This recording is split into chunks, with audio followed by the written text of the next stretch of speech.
heartfelt memoirs. I appreciate them sharing that. I'm going to take this in a much different direction, much more lighthearted. That was great, though. So, we're the Flags, Karen, Bobby, James. When we sat down this week to think about sort of the message of Thanksgiving, a few things popped out at us right away. The first was, whoever invented a holiday where all you do is eat and drink all day is awesome. The second one that just jumped out at us is that there's really no place for leafy, healthy vegetables at the Thanksgiving table. It should all be sugar-coated, sweet vegetables. No, none of those are the central meaning of the holiday. After some further thought, we concluded there are two pieces to our view on the holiday, sort of the yin and yang of Thanksgiving.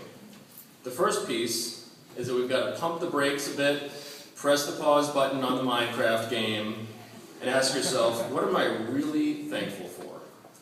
And now, once you realize how lucky we are, and all the great things we have going for ourselves, good family, good friends, good chaplains, good lower school principals, good teachers, only then can you realize that we should stop worrying about ourselves all the time and start focusing on being more kind to others, being good neighbors. So that brings us to the second key piece in the yin and yang of Thanksgiving, is that being thankful makes us realize the joy in giving to others. A perfect example, Trinity organizes a great Thanksgiving here at the school for our elderly neighbors. Feeling good about bringing happiness to others is programmed into our hard drives as human beings. So anyway, we'd like to quickly go around the horn in our family and describe what we think are good examples of the joy of giving.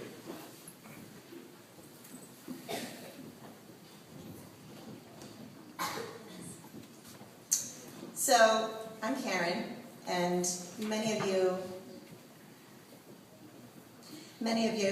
know James, fourth grader who hangs around with his buddies in the Great Hall, sitting around the turf. But our family also knows James as a 10-year-old who's really good with younger children. I happen to be especially qualified to make this observation since I'm a nursery school teacher in the West Village, where he often helps out.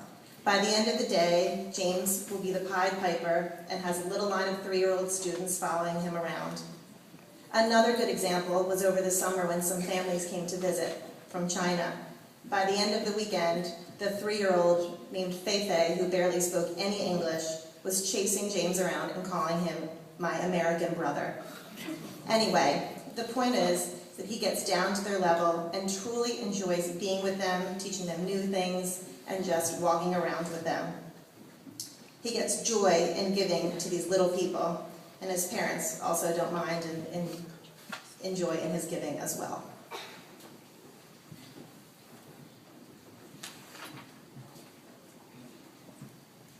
Okay, my name is James, and I'm going to talk about my brother Bobby, this third grade guy right here.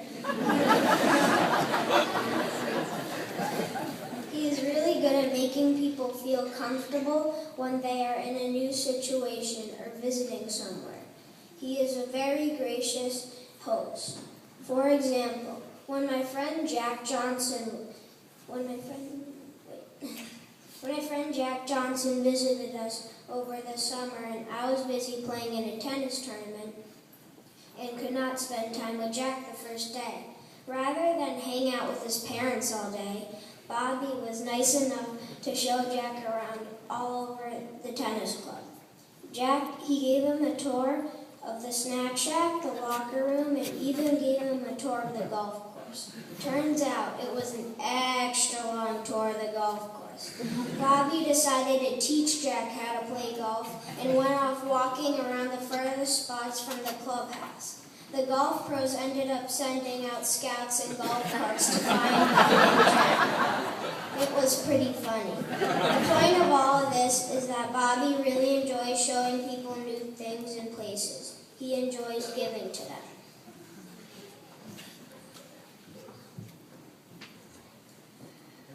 My name is Bobby, and I love football. I love playing football with my friends on the weekends. Sometimes we play on the piers down on Hudson River. Sometimes we play in Central Park. Anyway, My dad really enjoys setting up a good game with our friends. He spends a lot of time gathering kids and getting us all together. He gets joy in giving us a good game. As an example, we tried to join a flag football league downtown and couldn't because all the teams were full. So, rather than give up, my dad and our neighbors are starting a new team that will join the league. We're calling ourselves the River Rats because we play on the Hudson River.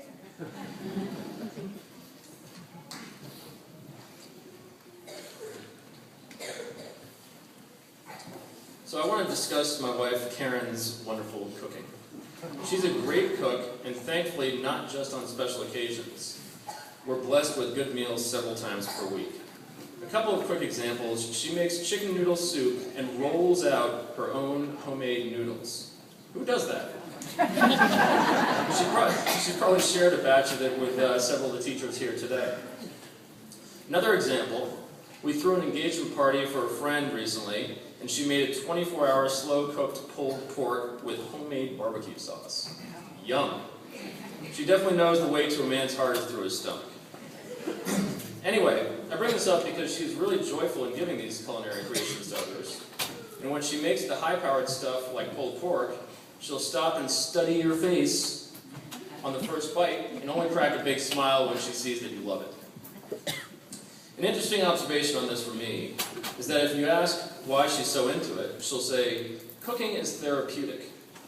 Now going back to the yin and yang of Thanksgiving for a minute, the two key pieces for us are number one, stopping and thinking about what you're thankful for, and number two, using that moment of reflection about yourself to empower the joy of giving to others. So interesting to me that cooking is therapeutic. Seems to me the therapy part is making yourself feel better about the world by giving to others. For us, that's the key to Thanksgiving. Happy Thanksgiving, everyone.